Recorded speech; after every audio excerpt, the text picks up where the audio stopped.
대한민국 중심 채널 KBS 1라디오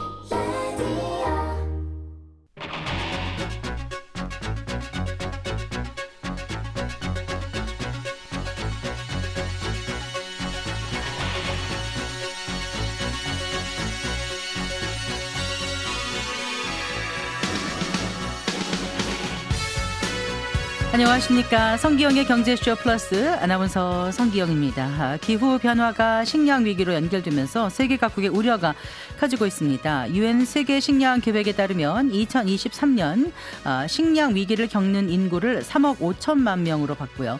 또 인류가 기후 위기에 제대로 대응하지 않으면 전 세계 굶주리는 사람들이 2억 명 정도 더 늘어날 수 있다고 유엔은 경고하고 있습니다.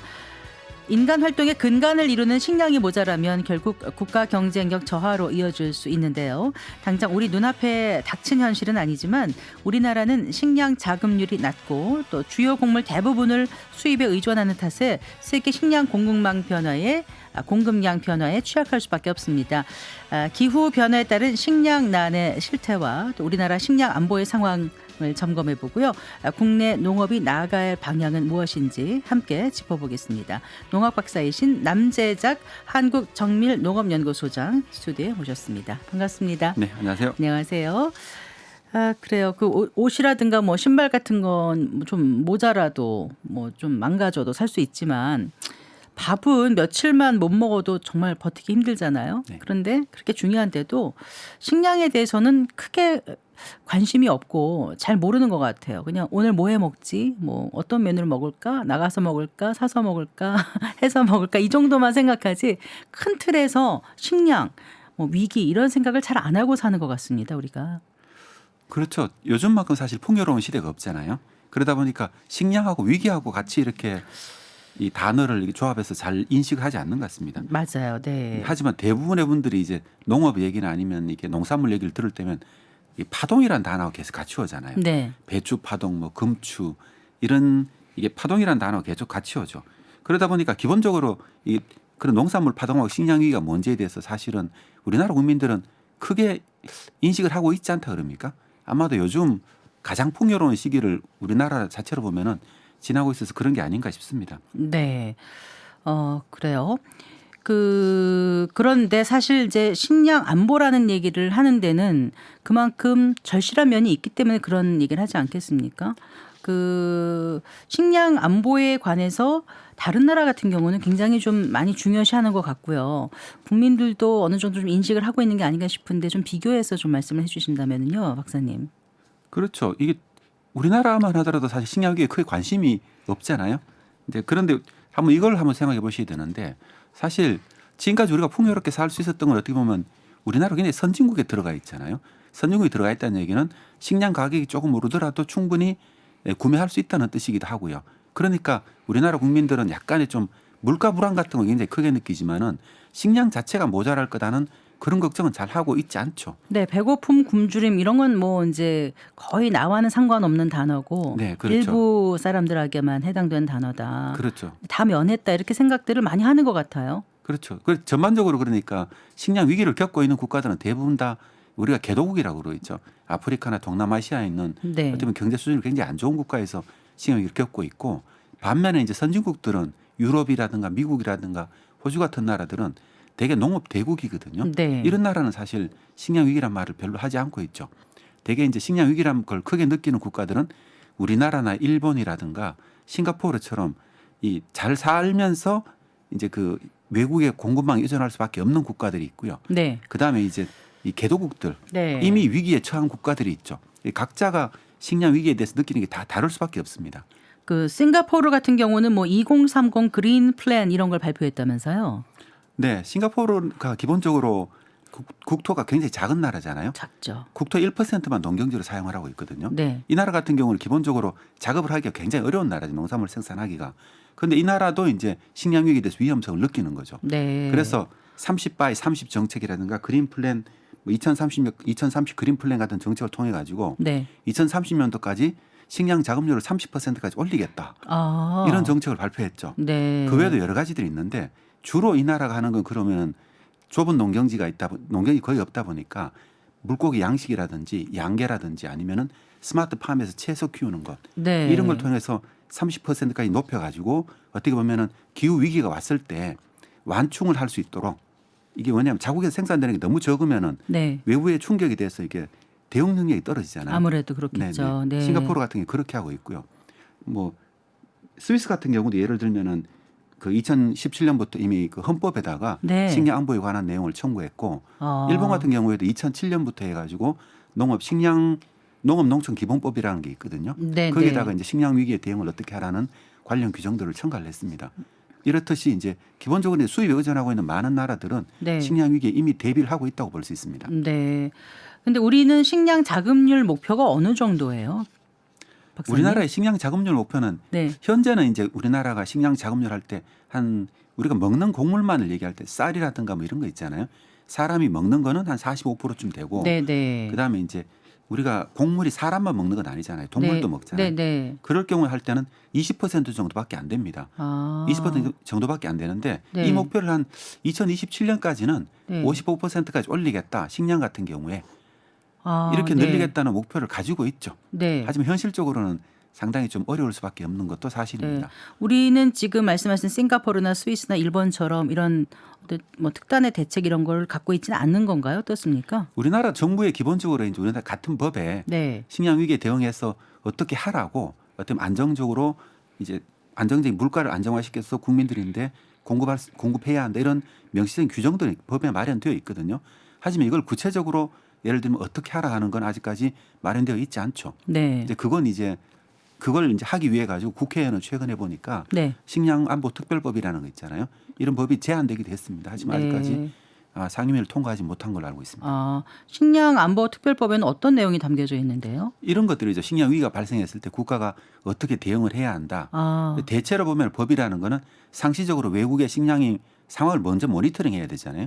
우리나라에 수입하는 게 80%이기 때문에 네. 사실 우리나라가 잘 생산하는 것도 중요하지만 해외에 어떻게 하고 있는지 굉장히 중요하잖아요. 그러니까 대체로 식량을 보면 위기가 한 6개월 정도 미리 우리가 대응을 해야 되거든요. 네, 그냥 네. 배로 싣고 오고 공급하고 하는데 그만큼 시간이 걸리니까요.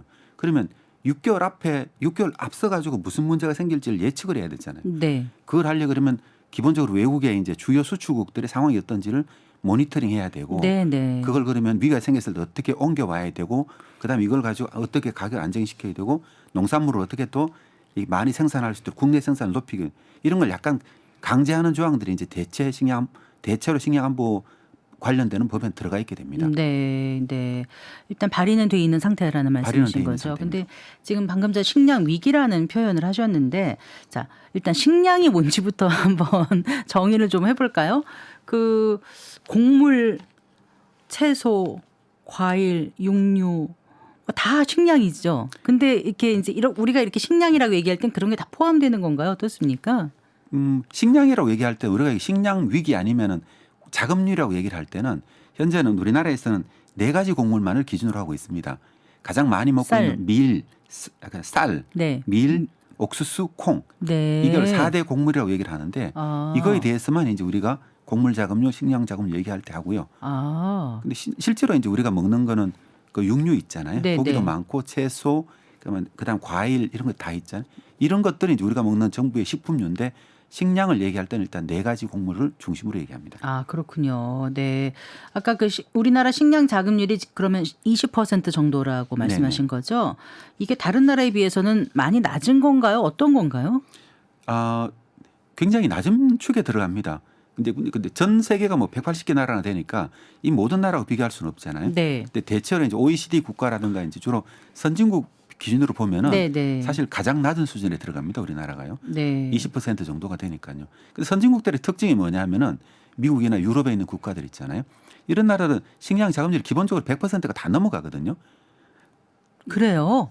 이게 당연하다고 생각하는 게 왜냐하면 선진국들이 전부 다 기후라든가 토양이 좋은 곳에 위치를 하고 네, 있으니까 네. 선진국이 됐죠. 네. 그리고 대부분 다 또 미국은 약간 떨어져 있습니다. 유럽 같은 경우는 여러 나라가 붙어 있잖아요. 네, 네. 유럽 대륙 전체에 여러 나라가 모여 있고 우리나라와 일본 같은 경우는 굉장히 특이한 경우죠.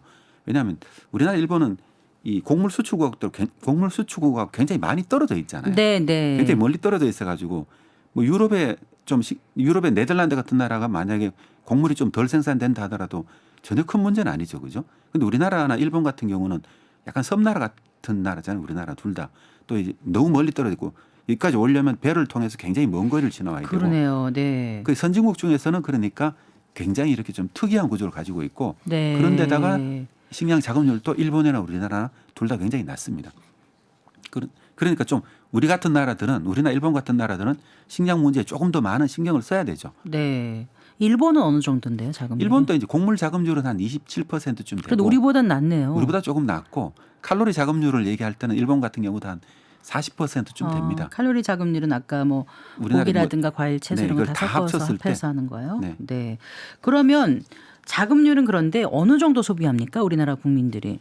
네, 전체적으로 보면은 우리 4대 곡물을 얘기할 때 네. 대체로 1년에 한 2,100만에서 2,200만 톤 정도를 사용을 하거든요. 네. 이게 얼마나 큰 양인지 모르시겠지만 감이 안 와요. 잘. 대충 한 서너 명 정도가 1년에 1톤 정도를 사용한다. 네. 평균적으로 그렇다는 말씀을 드리고요.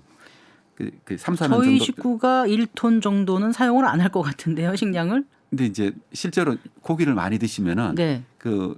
우리가 얘기하는 식량이란 그 곡물이라고 얘기하죠. 이게 그 고기들 그 가축의 사료로 많이 사용되잖아요. 아, 네. 이런 것도 쓰고 실제로 또 많은 곡물들이 식품 원료로 쓰이거든요. 네. 이게 당이라든가 이런 거에 원료로 쓰이기 때문에 그런 데도 많이 사용되고요. 4대 곡물로 보면은 예를 들면은 우리나라가 수입하는 양이 옥수수 같은 경우가 한 1,100만 톤에서 1,200만 톤쯤 되고요. 네, 네. 밀 같은 경우는 이게 연도마다 좀 차이가 많은데 350만에서 450만 톤 정도 됩니다. 수입이요? 수입하는 양이. 네, 네. 근데 쌀 같은 경우는 우리나라가 1년에 생산하는 양이 360, 70만 톤 정도 되거든요. 네. 그러니까 밀 수입량의 쌀 우리나라 생산량하고 비슷하거나 좀 많거나 하죠. 네. 근데 수입하는 밀이 이제 다 사람이 먹는 건 아니고 네. 한 100만 톤 정도가 또 사료로 사용되는 게 있거든요. 네. 그 실제로는 이제 우리가 먹는 밀은 좀 쌀보다는 작습니다만은 네. 그러고 있고 콩이 이제 1년에 한 120만 톤 정도를 수입하고 있습니다. 네. 그러니까 밀, 옥수수, 콩, 쌀을 4대 곡물 네. 이거를 갖다가 이제 식량 자급률을 얘기할 때 쓰는 거다는 네, 그렇습니다. 말씀이시잖아요. 네, 네. 그런데 그 많은 거를 다 어디다 쓰는 건가 아까 제가 궁금해서 여쭤봤는데 네. 밀 같은 경우는 그러면 주로 밀가루, 과자 뭐 이런 거 아닌가요? 그렇죠. 면이라든가 네. 빵이라든가 제과할 때 네. 그때 밀 같은 경우는 이제 가장 우리가 일상생활에 가장 자주 보는 품목 중에 하나고요. 옥수수 같은 경우는 많은 분들이 어디 쓰는지 잘 모르시잖아요. 옥수수 네. 네, 사실 옥수수 여름에 한번 쪄 먹고 네네. 뭐 그렇게 많이 안 먹거든요. 저 같은 경우는요. 그러니까 네. 우리나라에서 들어오는 옥수수 대부분은 이제 사료로 사용되고 네. 일부가 이제 그 우리나라 식품 원료로 만들어집니다. 네. 이게 옥수수가 이걸 분해를 하면 당이 되거든요. 네, 네. 전분당이라고 하죠. 올리고당 그러는 거. 이게 대부분 다 옥수수로 만들어지고 그 외에 또 뭐 무슨 단백질을 만들거나 이런 걸 할 때 네, 네. 이게 발효를 시켜서 할 때 또 옥수수 전분이 많이 사용됩니다. 네. 이런 식으로 옥수수는 사료라든가 이제 그 식품 원료로 사용되기 때문에 일반 국민들은 모르지만 어떻게 보면 세계적으로는 가장 중요한 곡물이 하나고요. 그렇군요. 가장 많이 생산되고 있고요. 네. 그다음에 또 콩이 중요한데 콩이 왜 중요하냐 하면은 콩 같은 경우는 우리 식용유로 많이 쓰잖아요. 네. 물론 옥수수도 이제 기름을 많이 쓰죠. 옥수수유를 많이 네. 쓰기도 네, 하죠. 네. 콩 같은 경우는 이 전체를 보면 한 20% 정도가 기름이거든요. 식용유. 네. 식용유가 되고 남잖아요. 나머지 80%가 남으면은 압착하고 남으면 네. 네. 그중 남은 거의 절반 정도가 다 단백질입니다. 네. 단백질이니까 네. 이 같은 경우는 우리가 이제 두부를 만들 때도 쓰지만은 이걸 같은 대체로 사료를 만들 때 사료로 쓰거든요. 네. 닭이나 돼지를 키울 때 이제 이 대두박이 굉장히 중요합니다. 네. 왜냐하면 단백질이 들어가야 동물이 좀 빨리 크잖아요. 네. 굉장히 중요한 그 작물이죠. 그렇군요. 아까 옥수수 같은 경우도 당연히 축산 그 사료로 많이 쓰이죠. 아, 사료로 많이 쓰입니다. 네, 옥수수 같은 그렇군요. 직접적으로 이제 사료의 원료로 많이 쓰이고요. 식량하면 그냥 우리 사람 입에 들어가는 것만 생각했는데도 제가 너무 단편적이었고 정말 다양하고 많은 곳에 쓰이는 만큼 네. 부족하게 되면 이게 이제 전체적으로 물가라든가 경제 전반에 미치는 영향이 적지 않겠어요? 그렇죠. 이게 예를 들어서 곡물 가격이 뭐 한 30% 40%좀 오른다는 뉴스는 자주 보잖아요. 네네. 그러되면 이제 국내에 들어오면은 이게 국내 도입가 같은 게 같이 올라가면은 이게 우리나라의 물가가 대충 한 예를 들어서 10% 정도 오른다 치면은 네. 우리나라 식품 물가에서는 한 0.5%에서 1% 정도가 높아지더라고요. 뭐가 10% 오르면요? 예를 들어 곡물가가 곡물가가 10% 10% 오르면 오르면은 네. 0.5% 1% 정도가 이제 우리나라의 식품 물가에 반영되는 걸로 나옵니다. 네. 그러니까 뭐 국제 곡물가가 오른다고 해서 금방 이제 우리나라 식품 물가가 오르지는 않지만은 네. 대체적으로 이게 우리나라 식품 물가에 영향을 주죠. 네. 그리고 이거는 원료 가격에서 그 정도 오른다는 얘기니까 실제로 식당이라든가 이제 소비재 상품을 만드는 곳에서는 그보다 더 많이 올라가겠죠. 이런 식으로 우리나라 물가에 연쇄적으로 효과를 주게 되거든요. 그래서 이제 물가에 상당한 부담으로 작용하고 있습니다. 네, 그렇군요. 다른 나라 식량 자금률을 조금 더 살펴볼게요. 아까 일본은 한 27% 된다고 하셨고요. 이제 미국 같은 나라는 자금률 100% 넘는다고 하셨고, 캐나다 이런 경우 굉장히 높죠. 그렇죠. 캐나다는 이제 땅도 넓고 네. 인구는 작으니까 네. 이게 자금률이 높을 수밖에 없잖아요. 네. 그래서 캐나다 같은 경우는 190% 넘어가고 실제로는 그보다 더 많이 생산할 수 있는데 네. 모든 나라들이 네. 실제로 그만큼 생산을 안 하죠. 농업 생산을 하면은 환경에 그만큼 영향을 많이 주거든요. 그러니까 네. 어떤 나라든지 간에 농업 생산을 적정한 수준에 유지를 하려고 땅을 그러죠. 개간을 하면서 그렇죠. 땅을 이제 농사를 짓는다는 거는 네. 이제 토양을 이제 갈기도 해야 되고 하니까 네. 유기물 분해도 많아지고 아무래도 농약이나 비료도 쳐야 되고 하니까 그러니까요. 이게 그리고 야생 동물이 살 수 있는 이런 그것도 줄어들잖아요. 네. 생물 다양성이라는 게 영향을 주거든요.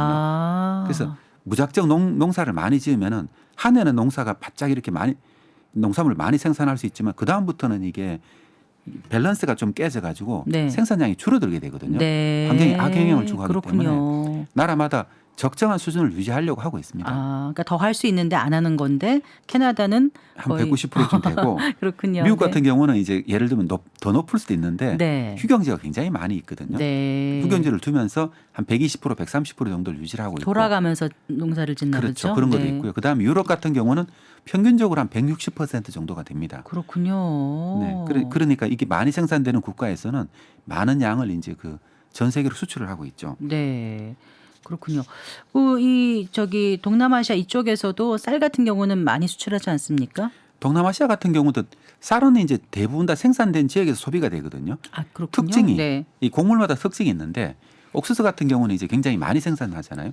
옥수수 같은 경우는 이제 가장 많이 수출되는 그 상품이고 쌀 같은 경우는 어떤 특징이 있냐면은 쌀은 이제 대체로 동남아시아에 많이 재배를 하잖아요. 네. 인도, 태국, 베트남 이런 데서 많이 재배를 하는데 대부분이 이제 자국 내에서 소비를 하고 예를 들면 한 8% 정도 굉장히 일부 뭐 베트남이라든가 아니면 태국 주로 인도 같은 나라 정도가 쌀을 수출을 하는 여력을 가지고 있습니다. 네. 미얀마 같은 나라 조금 하고요. 약간 좀 가격이 그러니까 약간 흉년이 들면 이제 수출 금지 같은 것도 내리기도 하죠. 네. 그다음에 이제 콩 같은 경우는 되게 그 미국이라든가 브라질에서 대체로 많이 재배되고 있거든요. 네. 아르헨티나에. 근데 이 콩의 거의 60% 정도는 이제 중국으로 수출되거든요. 네. 그러니까 중국 사람들이 갑자기 고기를 많이 먹게 됐잖아요. 이것도 이제 굉장히 큰 어떤 국제 정세에 영향을 줄 정도로 굉장히 큰 영향을 미치고 있죠. 그래서 이제 이런 식량이 어떻게 움직이는 걸 보고 있으면은 이게 국제 정세가 어떻게 움직일 거다 이런 것도 충분히 예측할 수 있습니다. 네. 그러니까 조금 전에 말씀하신 캐나다라든가 미국이라든가 참 중국은 어떻습니까? 중국은 식량 자금률이 공식적으로는 그 국가 목표는 95%를 목표로 하고 있거든요. 중국이 근데 14억 인구가 되다 보니까 이 나라는 약간만 이렇게 부족하다 치더라도 이게 우리나라보다 더 많은 양이잖아요. 그러니까 엄청난 양이죠. 그래서 중국은 정부 목표는 95%인데 공식적으로는 90%, 91% 정도라고 하고 있는데 실질적으로는 그 80% 전후가 되지 않을까 이렇게 예상하고 있습니다. 네. 그리고 그러니까 앞에 말씀드렸듯이 콩의 대부분은 대두라고 하죠. 이게 중국으로 다 거의 60%가 수입되고 있고 그다음에 밀이라든가 아니면은 밀도 이제 그러면 전 세계에서 가장 많이 수입하는 국가 중에 하나인 거죠. 엄청난 양을 수입해가고 중국에서. 있습니다. 네, 그렇죠. 네. 그런데 아까 말씀하신 캐나다라든가 미국이라든가 이렇게 그 자금률이 높은 나라도 또 수입하는 식량 품목이 있을 거 아닙니까? 네, 그것도 굉장히 중요한 포인트인데요. 뭐냐면은 선진국들이 수출을 많이 하지만 수입도 많이 합니다. 네. 그러니까 농업이라는 특징이 뭐냐면은 이 사람들이 좀 부유해질수록 다양한 음식을 먹고 싶어 하잖아요. 망고도 먹고 싶어 하고 고기도 다양한 고기를 먹고 싶어 하고. 네. 그러다 보니까 어떤 현상이 있냐면은 선진국 같은 경우는 이 농업은 한 나라에서 모든 걸 생산할 수가 없거든요. 기후대가 다르잖아요. 그러니까요. 네, 그러니까 돈이 이렇게 선진국일수록 또 수입도 많아집니다. 같이요. 이게 이제 공통적으로 나타나는 현상이고, 네. 그러니까 수입 미국은 수출도 많이 하는 나라지만은 수입도 이제 많이 하는 나라 중에 이제 랭킹에 들어가고, 네. 그렇지. 우리나라나 일본 같은 경우가 그러니까 예를 들면은 수입은 많이 하는데 수출은 거의 없는 나라에 네. 해당하는 거죠. 네. 그래서 우리나라 분들은 이제 식량 위기라는 게 별로 안 와닿는데 이리저리 따지고 보면 사실 그 선진국 중에는 우리나라와 일본이 굉장히 특이한 케이스인 거죠. 아, 그렇군요. 신경을 네. 써야 되는데 신경을 많이 안 쓰고 그러니까 있는 겁니다. OECD 국가든 지금 말씀 선진국 국가든 그런 나라에서는 어쨌든 식량 위기라고 흔히 우리가 말하는 그런 위기가 와도 수출도 많이 하고 또 돈도 많고 하니까 뭐 바꿔서 뭐 다른 걸 또 수입할 수도 있고 하니까 여력이 많은데 그렇지 않은 나라들은 좀 위험할 수 있다는 걸로 저는 지금 받아들였거든요. 그렇죠. 네. 예를 들어서 유럽에서 만약에 식량 위기를 얘기를 할 때는 네. 유럽 사람들은 그 아프리카하고 붙어 있잖아요. 네. 예를 들어서 아프리카 쪽에 대개체로 식량 위기가 난다면 아프리카 쪽에서 날 거잖아요. 아프리카에서 문제가 생기면 무슨 문제가 생기냐면은 아프리카에 있는 사람들이 모로코를 건너가지고 스페인 쪽에는 이탈리아 쪽으로 건너올 거잖아요. 네, 네. 지중해를 건너가지고. 네, 네. 그러니까 유럽의 식량 위기를 하면은 아프리카 문제 대체로 이 사람들은 아프리카 문제고 네. 아프리카에서 난민들이 유럽으로 넘어오는 게 문제인 거죠. 네. 유럽 사람들의 식량 위기는 그거고 네. 완전히 다르죠, 그죠? 그러네요. 왜냐면 기본적으로 자급률이 160%가 넘어간다 그랬잖아요. 네. 그래서 우리나라가 식량 위기라고 얘기를 하면은 그거는 이제 우리나라 일본은 우리나라가 당장 어떻게 되는 걸 얘기하는 거죠. 미국 같은 경우도 예를 들어 식량 위기라 그러면 글로벌 안정성 문제 때문에 이 식량 위기를 중요하게 다루는 것이고요. 네. 그러니까 같은 선진국이라도 식량 위기라고 얘기할 때 어감이 다를 수밖에 없죠. 알겠습니다. 그런데 2008년에 세계적으로 식량 위기가 왔었다 이렇게들 알고 있지 않습니까? 그 당시는 어땠었던 거죠? 잘 정확히 기억이 안 나요. 그때 금융 위기하고 같이 와서 그런가요? 사실 이제 식량 위기가 말씀하신 것처럼 네. 금융 위기하고 같이 오거든요. 네. 대개 에너지 위기, 금융 위기, 경제 위기죠. 예. 이거 오면 대체 식량 위기가 따라옵니다. 그리고 거기에다가 이제 그러면은 2005년, 6년에 유럽에 대가뭄이 들었어요. 네. 그 유럽에서 곡창지대잖아요. 프랑스하고 이제 독일 이쪽이. 네, 네. 이쪽이 러시아 쪽까지 가뭄이 들어버리니까 그 밀 생산량이 확 줄어들어버렸죠. 밀산이 줄어들었는데 거기다가 경제 위기까지 겹쳤잖아요. 네. 그러니까 당연히 식량 가격이 폭등해버린 거죠. 왜냐하면은 이게 이 석유 가격이 올라가게 되고 에너지 위기가 같이 따라오니까 네. 그러면 농산물 가격부터 모든 게 다 올라가게 되거든요. 이게 이제 2008년도에 일어났던 문제였고, 근데 경제 위기는 금방 끝이 났잖아요. 근데 이제 2011년 정도에 그런 무슨 일이 또 있었냐면은 러시아가 또 대가뭄에 한번 들었어요. 그랬었나요? 네. 러시아가 근데 밀을 가장 많이 수출하는 나라거든요. 1년에 3,500만 톤 정도를 수출하는데 이쪽에서 가뭄이 들어가 수출할 게 별로 없어져 버리니까 유럽도 이제 많이 재고가 줄어들었잖아요. 그러니까 이게 바로 아랍 국가에도 영향을 줘버렸죠. 네. 중동 국가에서. 네. 중동 국가의 특징은 뭐냐면은 이 중동 국가의 나라들은 대개 다 인구는 50년대 이후에 거의 5배, 6배가 늘어났거든요. 예를 들어 이집트 같은 경우에는 1950년대 인구가 2천만 명이다가 지금은 1억이 넘었잖아요. 근데 네. 근데 그 이집트의 농경지가 갑자기 늘어난 건 아니지 않습니까? 그렇죠. 네. 그러니까 그 밀이라든가 이런 걸 대부분 수입해야 되잖아요. 근데 이게 아프리카에 있는 대부분 국가들이 공통적으로 가지고 있는 문제거든요. 그럼 대부분의 밀을 수입해야 되는 나라인데 만약에 근데 그 밀이 유럽이나 러시아에서 갔을 거잖아요. 네. 이런 나라에서 갑자기 수입량이 줄어들고 가격이 갑자기 올라버리고 나면 뚱하면 네. 근데 경제 위기 여파가 여전히 남아 있는 네. 거죠. 네. 그러면은 살기가 어려워지잖아요. 아. 그래서 이제 그때 일어난 게 뭐 제스민 혁명, 아랍의 봄 이런 얘기들이었죠. 기억납니다. 네. 그것 때문에 수많은 그 시리아부터 시작해서 굉장히 많은 나라에 영향이 받았고 네. 그 영향은 지금까지 오고 있잖아요. 맞아요. 옛날에는 그러니까 아랍을 여행을 갔었잖아요. 네. 요즘은 아랍 여행 가는 걸 상상하기가 굉장히 어렵죠. 위험해서. 네, 그렇죠. 네. 이미 그 한 번 이렇게 식량 위기라든가 한번 거쳐가고 나면은 세계가 완전히 달라지는 거죠. 네. 그때 폭동도 있었고 정말 네. 민심이 흉흉해졌던 그런 기억들 다들 하실 텐데 그렇죠. 그런데 요즘 그 기후 위기라든가 전쟁으로 그런 그 당시 같은 식량 위기가 다시 발생할 수 있다 이런 우려가 나오는데 거기엔 동의하세요, 박사님? 그러니까 1, 2년 내에 만약에 그런 문제가 있을 거냐 이렇게 질문하신다 그러면은 그건 사실 그렇다고 얘기하는 게 굉장히 어렵거든요. 네. 왜냐하면 뭐 현재 이제 국제 정세라든가 아니면 이제 올해가 슈퍼 엘니뇨 해라고 얘기를 하고 있잖아요. 극한 기상으로 얘기하는 거. 뭐 지난 겨울이 너무 따뜻하기도 했고 네. 뭐 지난해 굉장히 어려웠지 않습니까? 그 기후 변화를 어디서 느낄 수 있냐면은 이게 가장 먼저 오는 게 과일이거든요.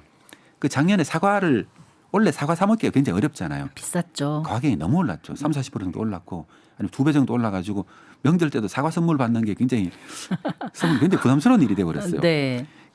이게 그러니까 전부 다 기후이기 때문이거든요. 작년에 예를 들면 3월 10일 날 정도에 온도가 30도까지 올라갔고 여름 때는 그 잼버리 사태 때 보셨지만 엄청난 폭염이 있었고 맞아요. 비도 많이 비도 많이 내렸고. 오고. 그리고 또 11월 달엔 또 어땠냐면은 11월 15일에도 30도까지 올라갔거든요. 네. 그러니까 또 그날 또 반팔을 입고 다니는 분들이 많았고. 근데 그게 원래 더 심해진다고 얘기하고 있잖아요. 네, 네. 슈퍼 엘니뇨 때문에. 예. 그러니까 원래도 어느 정도 영향이 있을 거라지만은 네. 그게 바로 그러면은 식량 위기로 연결될 거냐까지는 이제 우리가 좀 과하다고 생각하고 그거는 좀 가봐야 하는 문제죠. 알겠습니다. 하지만 네. 10년 안에 어떻게 될 거냐는 문제를 만약에 이렇게 얘기를 한다 치면은 이거는 반드시 식량 위기가 올 수밖에 없거든요. 이게 지금 기후 변화가 요번에 있었던 1월 달에 있었잖아요. 1월 한 15일부터 20일까지 있었던 그 세계 경제 포럼이 있었잖아요. 네, 네. 그 포럼에서 다보스 나왔던 포럼이요? 네, 다보스 네. 포럼이 있었죠. 거기에서 거기 있는 그 얘기 중에 다른 2년 안에 문제를 잡았을 때는 세계 지도자들이 네. 대부분 다 뭐 극한 기상 문제도 있었지만은 지정학적 불안 문제가 크게 영향을 미쳤다고 봤잖아요. 네. 근데 10년 후에 미래는 어떻게 될 거냐 봤을 때 대개는 기후 변화든가 생물 다양성이라든가 식량 위기를 이제 크게 꼽은 거죠. 네. 그게 네. 1, 2, 3번을 차지했었습니다. 맞아요. 그러니까 10년 안에 식량 위기가 10년 정도 안에 식량 위기가 반드시 온다. 이거는 이게 전 세계 지도자들이 공통적으로 생각하는 거거든요. 그래요. 네, 근데 우리가 충분히 대비가 되어 있느냐. 예를 들면은 이게 다른 상품들은 보면은 뭐 이게 좀 부족하면은 공산품은 금방 생산해낼 수 있잖아요. 농산물은 그렇지가 않거든요. 네. 지금 우리가 필요하다고 하더라도 지금 생산한다 하더라도 뭐 운이 좋아야 그죠? 계절이 맞으면 6개월 후 정도에 우리가 받아보는 거죠. 계절이 안 맞으면 1년을 기다려야 되고요. 그러네요. 근데 또 농경지를 또 무작정 늘리는 건 어렵거든요. 그러니까 이 프로세스를 다 거치려면 이게 몇 년이 걸립니다. 그러니까 예를 들어서 10년 안에 어떤 문제가 생길 거다 하면은 그런 문제는 지금 대비해도 빠져갈 수 없는 거죠. 네. 그러니까 아마 많은 사람들이 식량 위기에 대해서 우리가 신경을 써야 된다. 네. 그런데 네. 앞에 말씀드렸지 우리나라 일본 같은 경우는 굉장히 특이한 나라라고 말씀드렸잖아요. 네, 선진국 예. 중에서도. 예. 네. 그런데 또 이제 식량 위기 말씀 나누다 보면은 이제 처음에도 잠깐 말씀드렸습니다마는 너무 좀 모든 게 좀 풍요로워져서 그럴까요? 요즘은 안 먹으려고 하고 살 빼려고 그러고 적게 먹고 뭐 간헐적 단식 뭐 이런 얘기를 하니까 어느 정도 심각한 건지 사람들이 좀 못 느끼는 것 같아요. 그러니까 너무 좀 극단으로 좀 벌어져 있다 그럴까요? 어떻게 보세요?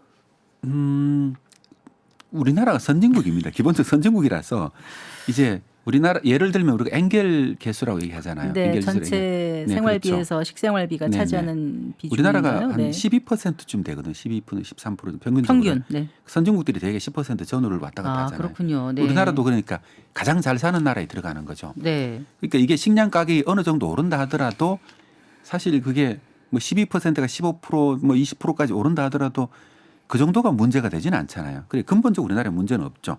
근데 개도국 같은 경우는 예를 들면은 아프리카에 있는 국가들 있잖아요. 이런 나라들은 엔겔 지수가 대충 한 40에서 60%쯤 되거든요. 가처분 소득 중에서 네네. 식량에 쓰는 네네, 음식에 그렇죠. 쓰는 비용이 많이 들어가죠. 그래도 약간만 물가가 올라버려도 여기서는 바로 이렇게 제일 이렇게 시장 멘트 때 말씀하셨던 것처럼 식량 위기를 겪는 국민들 수 확 늘어나는 거죠. 네, 네. 근데 우리나라도 만약에 이걸 가지고 소득 계층을 좀 구분해서 바라볼 필요가 있거든요.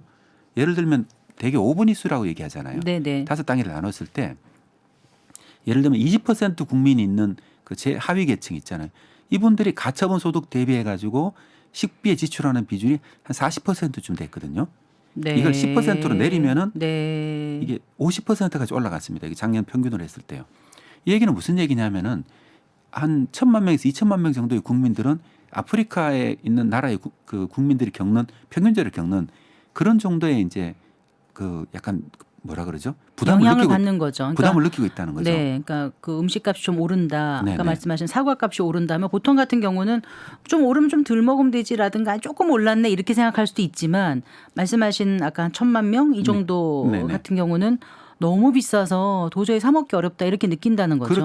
그렇게 부담을 가질 수밖에 없죠. 네. 그러다 보니까 정부에서는 예를 들면은 저소득 계층을 위해 가지고 네. 그 뭐 식품 바우처라는 걸 이런 제도도 시범 사업을 하고 있거든요. 네. 예를 들면은 그 약간 뭡니까 좀 식비에 부담을 느끼는 계층이 있는데 한 달에 몇만 원 정도를 가지고 식품만 우리나라 농산물만 샀을 수 있는 네. 그걸 지원하는 정책을 시범 사업 같은 것도 하고 그냥 돈으로 주면 오히려 안 사 먹고 할 수는 있는데 그렇죠. 식품 바우처로 주면은 네. 최소한의 건강을 유지할 수 있는 네네. 균형 있는 식단을 유지할 수 있으니까 식품 네네. 바우처를 고안한 거네요. 네, 그렇죠. 그걸 계속해서 농업계에서는 늘리자. 아, 근데 이것도 돈이 많이 들어가다 보니까 예. 이것도 이제 약간의 논쟁을 계속 하고 있습니다. 네, 그래요.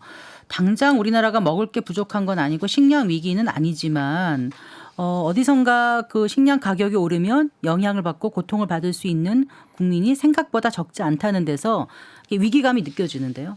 그렇죠. 사실 네. 그러니까 우리가 평균을 가지고 항상 얘기를 하니까 네. 국민들이 잘 못 느끼거든요. 하지만 약간만 이렇게 세부적으로 데이터를 들여다보면은 사실 우리나라가 식량 위기가 없다고 하기 굉장히 어렵죠. 알겠습니다. 그 1,000만 명, 2천만 명 정도의 국민에게는 이미 식량 위기인 거고 네. 여기서 물가가 더 오르면 더 심각하게 느낄 수밖에 없잖아요. 알겠습니다. 네. 자, 오늘 성경의 경제쇼 플러스에서는 남재작 한국정밀농업연구소장과 함께 전 세계 식량 위기 현황에 대해서 얘기 나눠보고 있습니다. 잠시 후에 계속해서 얘기 이어가겠습니다.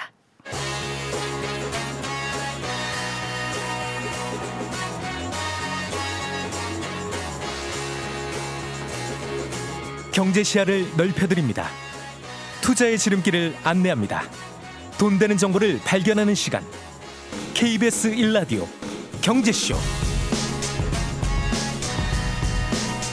네, 그 박사님 하면은 농업 박사이시고 또 기후 또 농업 관련 그 위기 전문가신데 그 이제 UN 기후 변화 협약 회의 한국 정부 대표단으로 또 계셨지 않았습니까? 네네.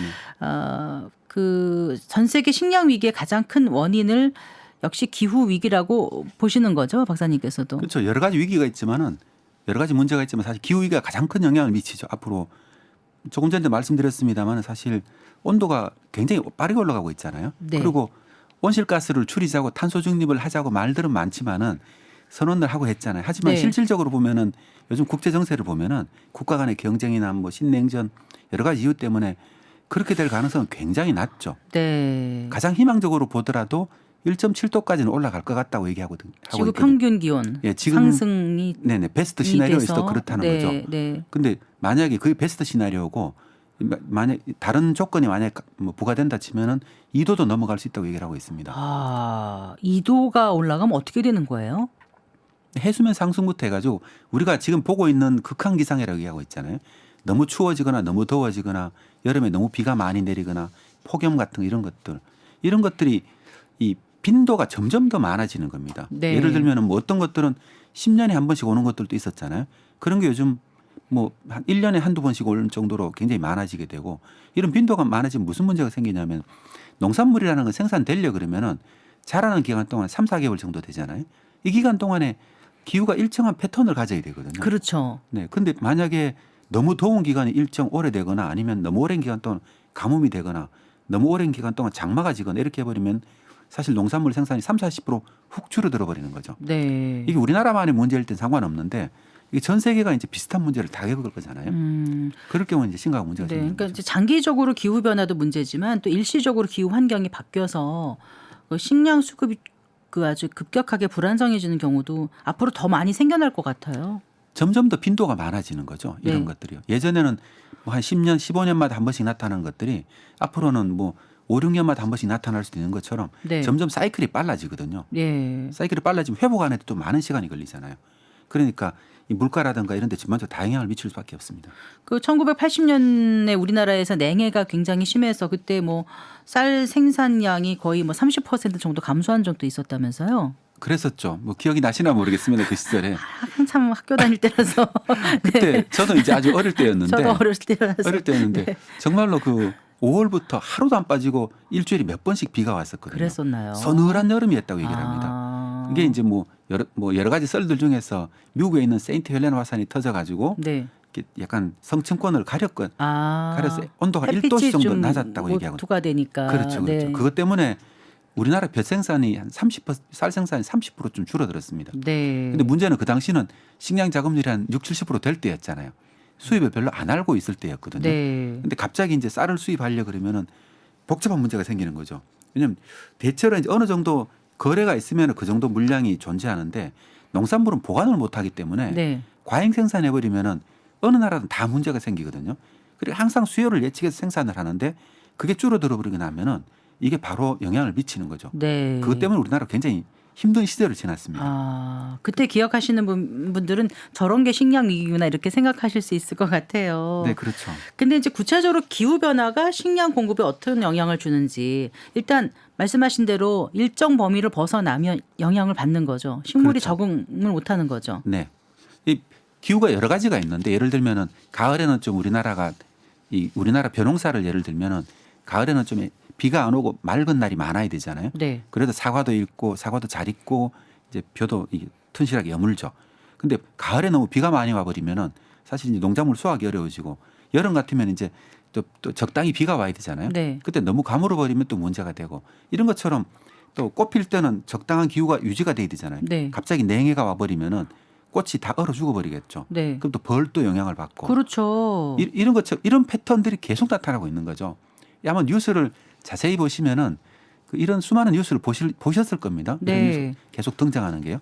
근데 이런 걸 겪으면은 이제 전국이 동시에 이런 걸 겪지는 않잖아요. 지역별로 네, 여러 군데 어떤 곳은 괜찮고 어떤 곳 좀 심하고 이런 것들이 점점 더 빈도가 늘어나고 면적이 늘어나면서 전반적으로 줄어드는 거죠. 이게 지금 현재 나타나고 있는 문제입니다. 기후 변화는 어떤 병충해 이런 데도 영향을 줄 것 같아요. 그렇죠. 작년 같으면 여름에 한참 더웠잖아요. 이럴 때는 덥고 비가 많이 내릴 때는 사실 곰팡이가 잘 끼잖아요. 곰팡이가 또 식물병에 굉장히 큰 영향을 줍니다. 탄저병이라는 굉장히 병해충이 굉장히 많이 발생해가지고 네. 그게 이제 사과 생산량이 줄어든 하나의 원인이거든요. 아, 그렇군요. 네, 그것도 그렇고 또 이제 작년에 또 이렇게 공원 같은 데 가면 갑자기 이상한 해충들이 갑자기 많아져서 많이 놀라셨잖아요. 네, 네. 직접 보진 않았지만 뉴스 통해서 봤어요. 네. 네, 네. 근데 공원에서 깜짝 놀란 분들 많았는데 좀 징그럽거든요. 그런 녀석들.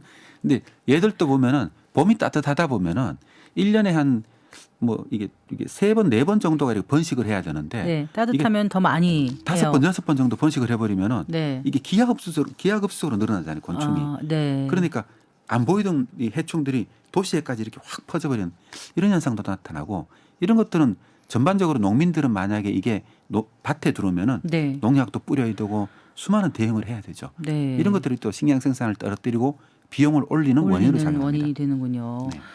아, 지구 기온이 이렇게 올라가면 농사를 지을 수 있는 농경지 자체도 줄어들 것 같고 뭐 올라가는 것뿐만 아니라 여러 가지 지역별로 나타나는 어떤 이상 기온 현상 같은 거는 또 우리나라 뭐 농작물 지형이라든가 이런 것도 좀 바꿔놓을 것 같아요. 그렇죠. 그 전 세계적으로 보면 이제 기후 변화의 영향을 가장 많이 받는 곳이 어디냐 하면은 건조지대거든요. 건조나 반건조지대. 아, 그래요? 네. 네. 그런 지역들이 보면 되게 그 아프리카나 주로 저 몽골 같은 이런 나라들이 많잖아요. 여기 보통 개도국들이 다 이 건조지대나 반건조지대에 위치하고 있죠. 그 비가 잘 오면 농사가 잘 되고 비가 조금 안 오면 농사가 안 되는 것입니다. 그러다 보니까 상시적으로 이제 식량 위기를 항상 달고 사는 것이죠. 네. 근데 이런 나라들이 보면 이런 곳에서 보면 예를 들면 온도가 좀 올라가면은 토양의 수분 증발이 빨라지니까 네. 사막화도 빨라지고 농작물이 더 안 되는 거죠. 그렇군요. 그런 영향 때문에. 근데 이게 이런 지역이 전 세계적으로 농경지 한 46% 정도를 차지하고 있고 네. 인구 30억 명 정도가 이 지역에 살고 있거든요. 네. 그러다 보니까 이제 기후 변화가 되면은 이런 지역에 있는 사는 사람들이 가장 크게 영향을 받는다.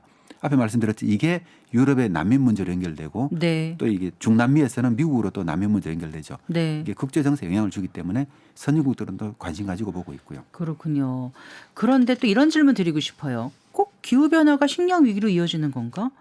기온이 올라가면 좋아지는 것도 있지 않을까? 사실 그런 우리가 지금 식량 위기라고 얘기할 때는 예. 과학자들이 그런 걸 다 고려해서 얘기를 합니다. 네, 네. 예를 들면은 시베리아나 아니면 러시아 같은데 그죠? 캐나다 같은 곳은 예를 들면 봄이 여름이 너무 짧아가지고 농작물을 재배하기 적당치 않은 곳이 많았잖아요.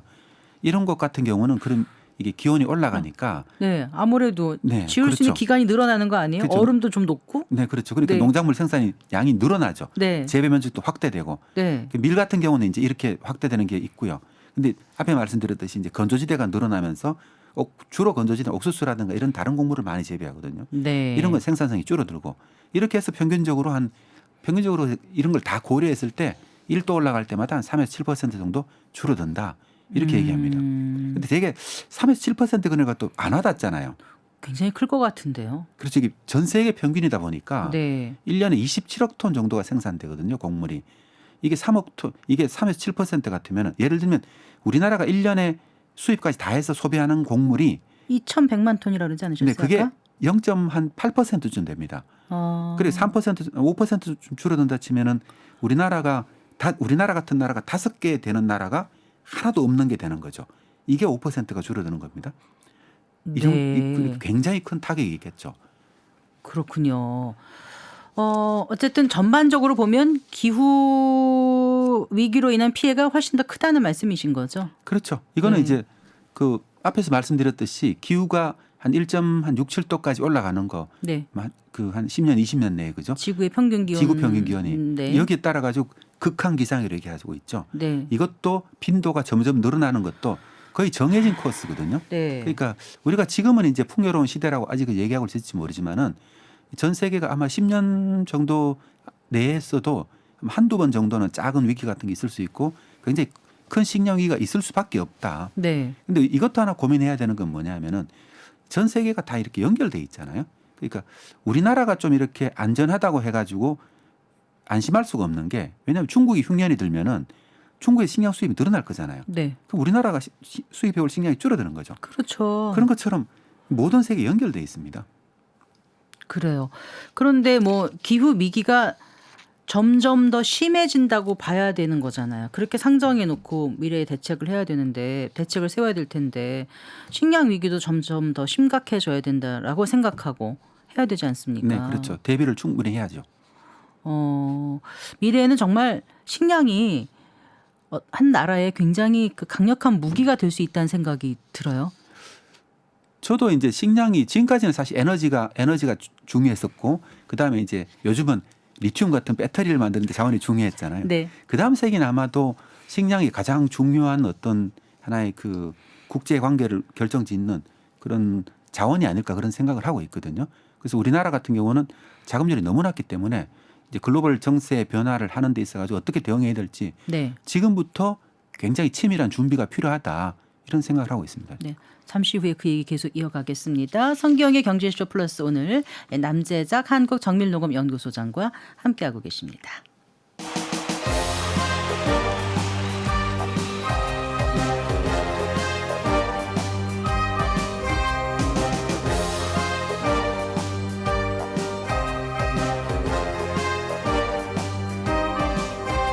경제를 알아야 세상이 읽힙니다. 투자를 알아야 돈이 보입니다. KBS 1라디오 경제쇼.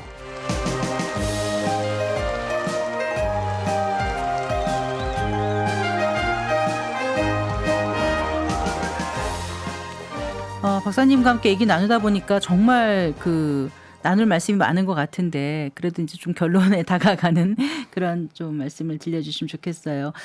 그 기후 위기 시대에 좀 더 안정적으로 이제 식량 공급을 가져가는 게 아주 중요하다는 생각은 이제 하게 됐고요. 그렇다면 이제 우리나라가 식량 위기에 적절히 대응하고 또 안정적으로 그 식량 공급 체계를 가져가기 위해서는 뭐가 제일 중요하다고 보세요, 박사님?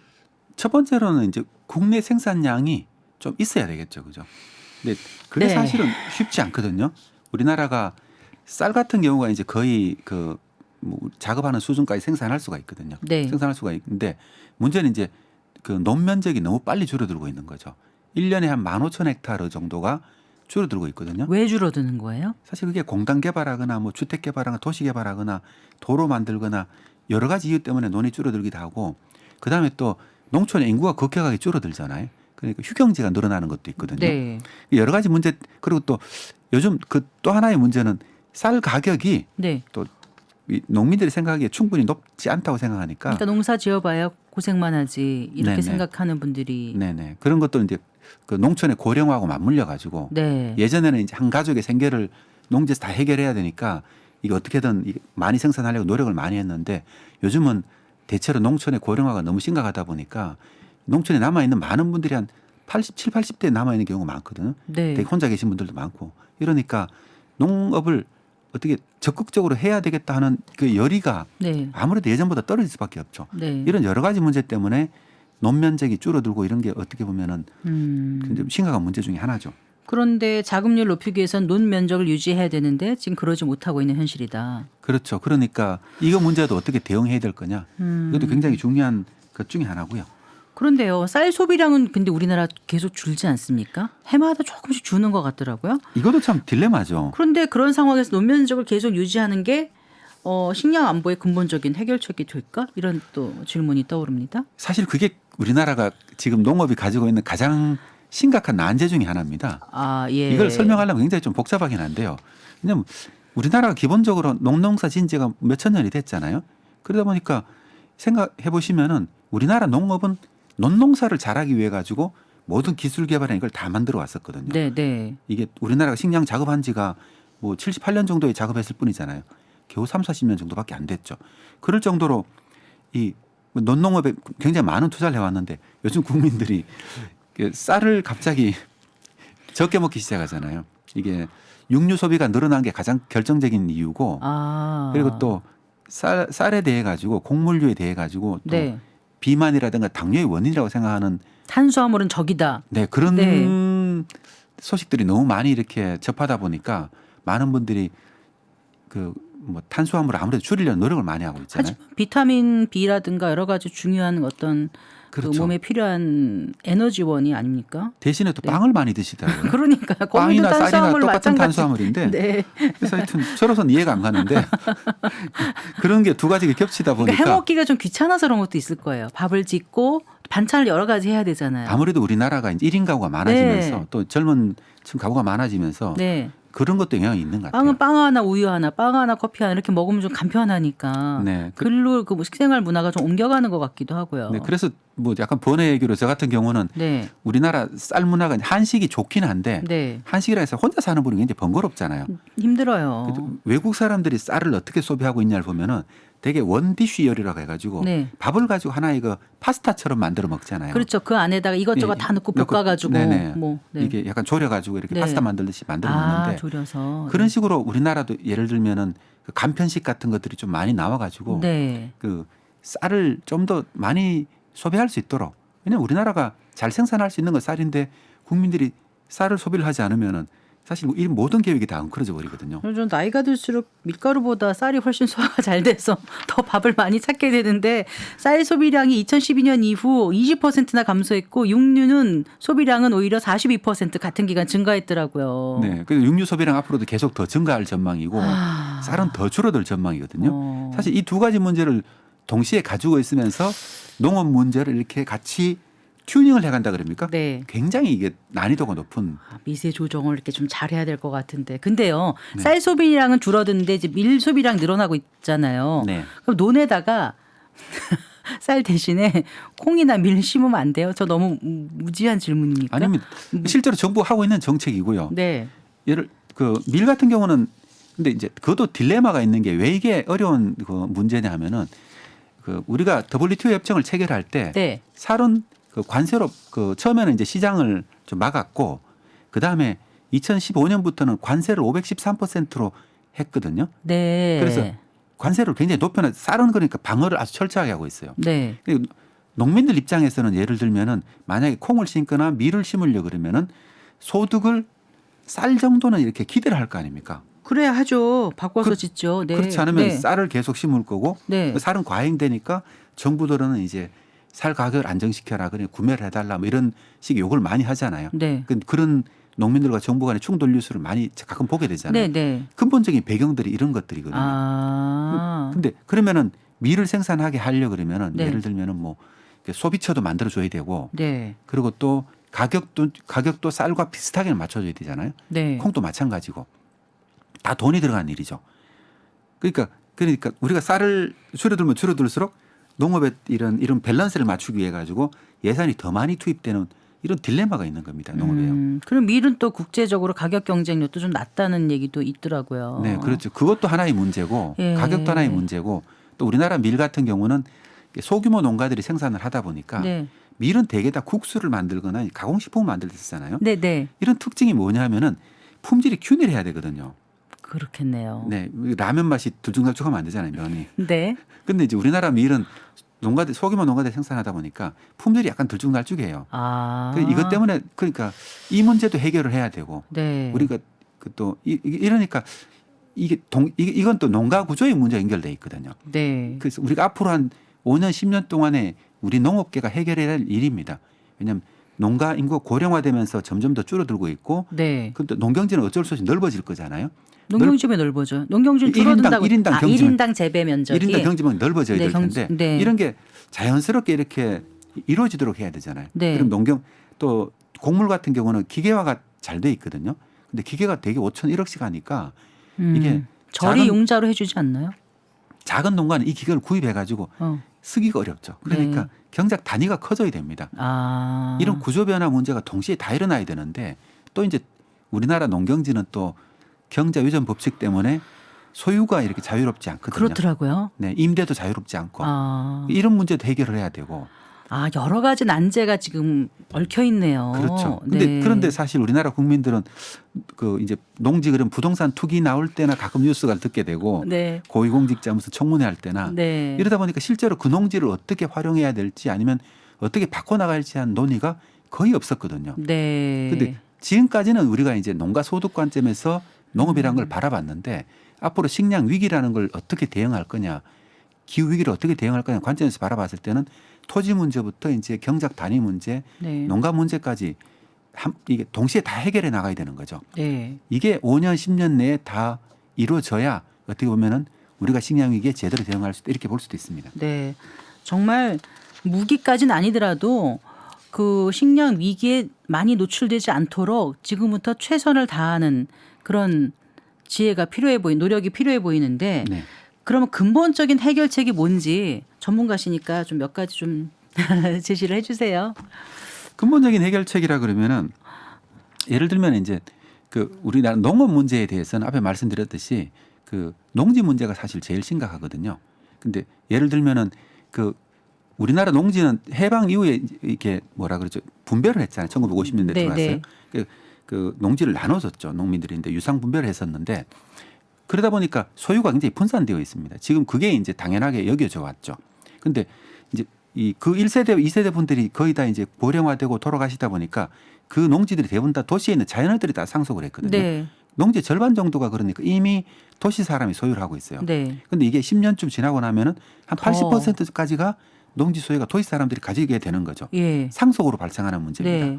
그러니까 근데 농지는 임대가 예외적으로 어렵게 만들어놨거든요. 네. 네. 고령이라든가 특별한 경우에만 임대를 할 수 있게 돼 있고 예. 물론 물론 농지은행 같은 것들이 있어가지고 이걸 하고 있죠. 근데 우리나라 같으면 일단 토지 문제를 어떻게 해결해야 될 거냐 이게 이제 가장 큰 문제 같고요. 그 다음에 또 젊은 층을 어떻게 농촌으로 끌어들일까 하는 것도 굉장히 맞습니다. 중요한 문제죠. 맞습니다. 이미 네. 농장주의 평균 연령이 한 68세쯤 되거든요. 네. 근데 40세 이하 농부는 그 몇 퍼센트도 안 될 것 같아요. 7천 명, 10,000명도 안 돼요. 네. 그 10년 후가 되면 무슨 문제가 생길지 예상할 수가 있잖아요. 그러면 젊은 사람들이 그럼 농사를 지으려 그러면은 유인책이 있어야죠. 네, 땅을 구매해서 농사 짓기는 거의 불가능하잖아요. 그렇죠. 농지가 너무 비싸요. 그러면은 그런 농지를 받아가지고 네. 다 모아가지고 젊은 층들이 이제 농사를 지을 수 있도록 네. 규모화된 농사를 지을 수 있도록 하는 이런 제도적인 것도 도입이 필요하죠. 네. 사실 이런 문제만 해결되면 우리나라 자금률 문제는 상당히 해소될 거라고 보고 있습니다. 네. 근데 작용을 할 수 있는 틀을 좀 잘 갖춰야 된다는 그렇죠. 말씀이시고. 네. 그리고 이제 어쨌거나 그렇게 한다고 해서 우리가 뭐 자금률을 40% 50% 늘릴 수는 없는 거고요. 지금 정도만 유지해도 정말 다행이라는 생각이 들 정도인데 수입을 한 80% 하는 거니까 수입을 할 수밖에 없는 입장에서 우리는 어떤 대책을 세워야 되는지 그 말씀도 좀 듣고 싶어요. 식량 안보 관점에서 이제 굉장히 중요한 점을 지적해 주셨는데요. 사실 우리나라가 80% 수입이니까 우리나라에서 자금률을 높이는 거는 한계가 있잖아요. 그렇죠? 네, 네. 많아져도 아마 25% 이상 곡물이 어려울 겁니다. 최대한 노력을 하더라도요. 하지만 이제 식량 안보 관점에서 사실은 외국에 수입을 하다 보니까 이 자금률 유지가 항상 중요한 거기도 하고 그다음에 만약에 이제 예를 들면 국제 정세가 불안정해질 때가 있잖아요. 네. 예를 들면 지금은 수에즈 운하를 통해 가지고 우리나라에 들어오는 밀이 한 30%가 들어오거든요. 네. 그러면 이게 그 중동에 문제가 생기면 그게 약간의 둘러오거나 해서 문제가 생길 거 아니에요. 네. 지금은 그 양이 뭐 크게 영향을 안 나타나고 있겠지만 오래되면 영향이 나타나겠죠. 그다음에 중국하고 대만하고 사이에 문제가 생겨도 마찬가지로 문제가 생기겠죠. 이런 지정학적 문제가 발생했을 때 한 몇 달 정도로 완충을 하려 그러면 사실 국내 비축량을 늘리는 게 굉장히 필요합니다. 네. 그런 비축량 증가하는 것들도 정부에 논의되고 있는데 네. 문제는 이것도 비용이거든요. 그렇죠. 새로운 이제 저장 시설을 만들려 그러면 또 수백억 수천억을 투자를 해야 되고 이거에 대한 예산 투자 같은 게 있어야 되는데 그러면 근본적으로 우리나라 정부라든가 국민들이 식량 위기를 심각하게 생각해야 이게 가능한 문제잖아요. 네, 네. 이런 것들 좀 관심 가져 주십사 하는 말씀도 드리겠고요. 네. 그리고 또 하나는 또 그 지금까지는 식량을 뭐 몇 개 나라에서 수입을 하거든요. 예를 들면 밀 같으면 미국, 호주, 이제 유럽 정도에 수입을 하고 네. 뭐 옥수수 같은 미국이라든가 호주 같은 데 수입을 하고 이런 식으로 몇 개 나라에 수입을 하고 있어요. 네. 실제로 어렵긴 한데 가능하면 이제 좀 여러 나라에서 수입을 해가지고 수입선을 다변화하자. 왜냐면 어느 나라에서 기후가 갑자기 이렇게 안 좋아질 수가 있잖아요. 네. 그럼 갑자기 이렇게 곡물선 거래선을 바꾸는 건 어렵거든요. 예. 그러다 보니 식량 싱가포르 같은 나라가 대표적인 나라인데 이 나라는 식량을 거의 다 수입하긴 하지만은 수입하는데 140개국에서 수입을 한다고 합니다. 네. 그러니까 굉장히 분산화가 잘 돼 있는 거죠. 그래요. 쉽지는 않은데 우리나라도 이제 이런 노력을 좀 할 필요가 있는 것 같고요. 그다음에 하나는 근본적으로 농업을 지금까지는 이제 그 우리나라 국내에서만 생각했는데 해외에서 생산하는 것도 좀 많이 고려를 해야 되거든요. 네, 네. 이런 것들도 예를 들면 해외 농업의 투자라든가 해외 곡물 거래 기업들이 많이 진출하는 게 좋잖아요. 우리나라에 이제 그걸 포스코 인터내셔널 아니면 CJ 정도가 CJ, 예. 그런 일을 하고 있는데 네. 정부에서 좀 의지를 가지고 이런 일을 좀 더 적극적으로 해주는 게 굉장히 중요하다고 국내 생각을 하고 식량 기업의 해외 투자 그렇죠. 촉진. 네. 네. 이게 왜 중요하냐면은 앞에 말씀드렸을 때 곡물 가격이 변화하는 걸 먼저 알아야 되잖아요. 그렇죠. 근데 기업들이 해외에 투자가 많이 되어 있으면은 자연스럽게 해외 정보가 국내에 들어올 거 아닙니까? 만약에 이걸 잘 못하면은 사실은 식량 위기를 뉴스 보고 아는 거죠. 네. 이걸 6개월 먼저 알아야 된다고 말씀드렸잖아요. 뉴스 보고 알면은 사실 그때 이미 이미 늦은 늦은 거죠. 네. 이런 노력들이 사실 복합적으로 동시에 추진돼야 되거든요. 네. 그러려 그러면 국민들의 어떤 인식도 좀 좋아져야 되고 예. 정부도 강력한 좀 관심도 좀 촉구하고 싶습니다. 알겠습니다. 오늘 장시간 말씀 잘 들었습니다. 고맙습니다. 네, 고맙습니다. 네, 오늘 성기영의 경제쇼 플러스에서는 남재작 한국정밀농업연구소장과 함께 식량 안보를 지키고 식량 위기에 대응할 수 있는 방법이 어떤 것이 있을지 생각해보는 시간으로 꾸며봤습니다. 네, 성기영의 경제쇼 플러스 오늘 순서 여기까지입니다. 저는 아나운서 성기영이었습니다. 고맙습니다.